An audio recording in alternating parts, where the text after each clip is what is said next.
Morning বন্ধুরা, তোমাদের সবাইকে স্বাগতম আরও একটি নতুন ব্লগে। তো আজ সকালটা শুরু করেছিলাম টিউশন পড়ানো দিয়ে। তো টিউশন পড়ানো শেষ হয়ে গেলে বেরিয়ে পড়েছিলাম একটু ঘুরতে। বাইরের খোলা আকাশটা দেখতে খুব সুন্দর লাগছিল। কিছুক্ষণ বাইরে সেই দৃশ্যই উপভোগ করছিলাম। তোমরাও দেখো, দৃশ্যটা দারুণ লাগছে।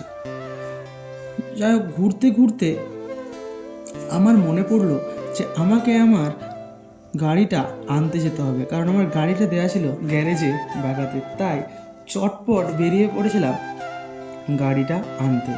আর এটা হচ্ছে আমাদের গ্রামের শিব মন্দির। রাস্তায় বন্ধু আর আমি হাঁটতে হাঁটতে চলে গিয়েছিলাম আমাদের গন্তব্যের দিকে। ওখানে যেতে না যেতেই দেখি দাদা ওখানে বসে আছে, কারণ ওর বাইকটাও খারাপ হয়ে গিয়েছিল। তাই ওর বাইকটা সার্ভিসিং হচ্ছিল। মাঝখানে কারেন্ট চলে যাওয়ায় দাদা হাতে লাইট দেখাচ্ছিল আর রাকিবদা গাড়ি বাগাচ্ছিল। রাকিবদা মানে যার কাছে আমাদের গাড়িটা বাগাতে। যাই হোক, তারপরেই রাকিবদা বললো তোমার গাড়িটা হয়ে গেছে। আমি বললাম ঠিক আছে, তাহলে আমার GT300টা তুমি বার করে দাও। সে করতে করতেই রাকিবদা আমার GT300টা বার করে দিল, আর আমিও বাড়ি আসার জন্য রেডি হয়ে গেলাম।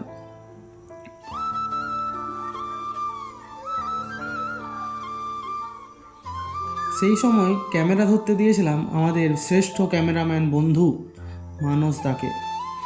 মানসদা বেশ আমার ক্যামেরা করে দিচ্ছিল। আহা, সত্যি ভাই, তুই যা ক্যামেরাটা করেছিস না, দারুণ ক্যামেরা। যাই হোক, কথা না বাড়িয়ে আমরা দুজনে চলে এলাম বাড়ির পথে। আর সে আস্তে আস্তে দেখছি আকাশ পুরো মেঘলা করেছে।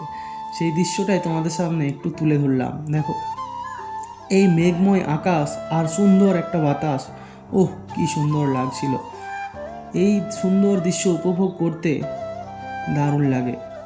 মনের সমস্ত শান্তি যেন এই দৃশ্যতেই ফিরে আসে। এই দৃশ্যই উপভোগ করতে করতে আমরা বাড়ির দিকে চলে আসছিলাম। তোমরাও দৃশ্যটা একটু উপভোগ করো।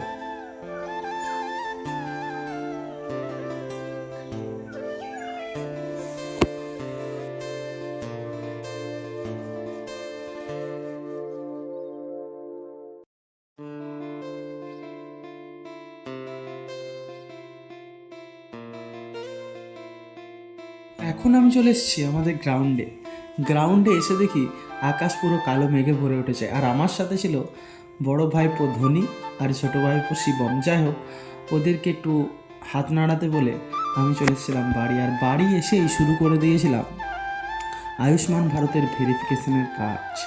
যাই হোক, আজকের দিনটা আমার সবে মিলে ভালোই কাটলো। তোমরাও জানিও তোমাদের দিনগুলো কেমন কাটছে। আজকের মতো এইটুকুই, দেখা হচ্ছে নেক্সট ব্লগে। আর হ্যাঁ, ভিডিও ভালো লেগে থাকলে অবশ্যই চ্যানেলটাকে সাবস্ক্রাইব করো। টাটা।